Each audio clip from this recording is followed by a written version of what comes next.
A mafia boss was furious when his son was killed by a rival. But when he found out who actually did it, he wanted to kill them himself. What? So what's going on here? But it turned out that the killer was someone else entirely.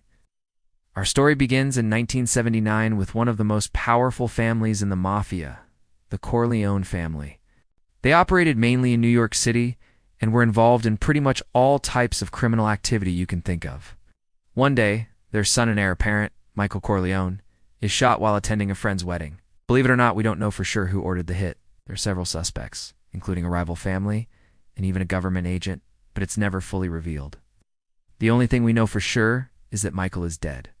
And if there's one thing that every mafia boss hates more than anything, it's the disrespect shown to him when someone kills his son without asking him first. Of course, it goes without saying that the family vows revenge. However, since they don't know who to avenge themselves on, they can't do anything. That is until now, because thanks to modern technology, we have decided that the hit was actually put out by a rival mafia boss named Don Altobello. Now, of course, this is not true, but the Corleone family doesn't know that, so they go to war against the Altobello family.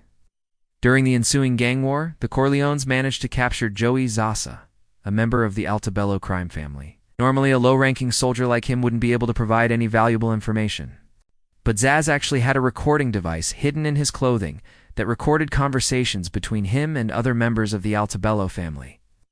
This was done in order to protect himself from being set up by the Corleones. Little did he know that they would end up capturing him anyway. So what might be useful for them? These recordings would eventually lead the Corleones to Don Altobello himself, except he had already fled the country after hearing about Michael's death. So he was not in the country when they finally got to his mansion. Instead of finding satisfaction upon killing all of Don Altobello's men, the Corleones find a letter left behind by the fleeing boss, which contained a threat. Whoever pulled the trigger was only doing what he was paid to do. The real killer is the person who gave the order.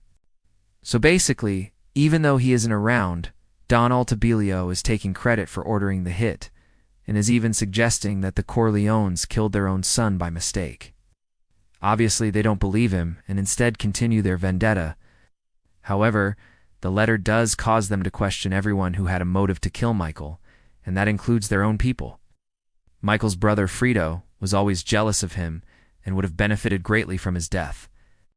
Then there was also Tom Hagen, who was Michael's adoptive brother and a lawyer for the family. He too would benefit greatly from Michael's death, both personally and professionally. And then there was also Carlo, Michael's brother-in-law. He'd also gained a lot from Michael's death, especially considering how close the two actually were. So after questioning all three of these men separately, they discover that none of them did it. That's when they realize that Don Altobello must be telling the truth, which means they just went to war with an innocent family and killed their own son in the process.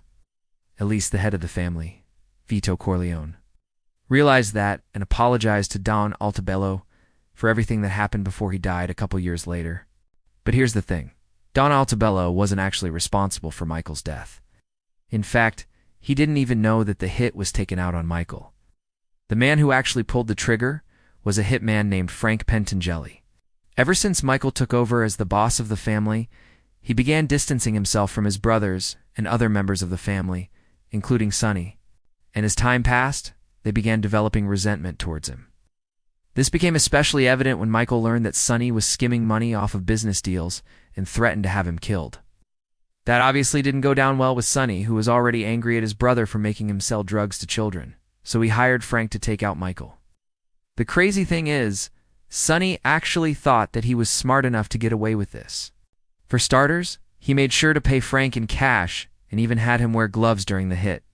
But unfortunately for him, Frank ended up getting caught and put in jail. While he was there, the police tried to make a deal with him, where they would drop all charges against him if he testified against Michael, but he refused and served 18 years in prison. And when he got out, he immediately disappeared and nobody knew where he went. Sonny believed that Michael had somehow bribed the hitman to keep his mouth shut, but that wasn't the case. Instead, the hitman was simply loyal because he was related to Sonny, you see. It turns out that Frank was actually Sonny's brother-in-law, making Michael his nephew. And loyalty to family is probably one of the most important things in the mafia. So even though he was being held in a jail cell, he still felt compelled to help out a member of his family. And when he was finally let out, He went to live with his sister Connie, who happened to be married to Sonny. This brings us back to the beginning of the story when Michael is killed and Sonny takes advantage of the situation by running around as if he had nothing to do with it.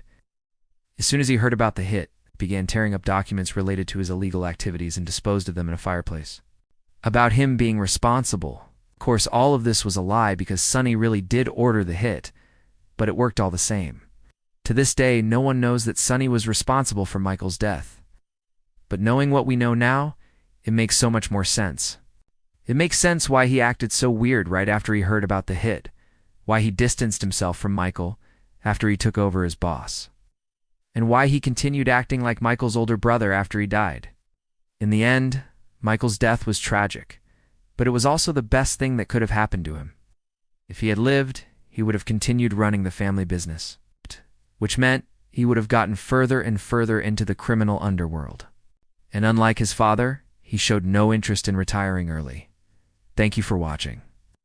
And if you enjoyed this Mafia series, check out this playlist next.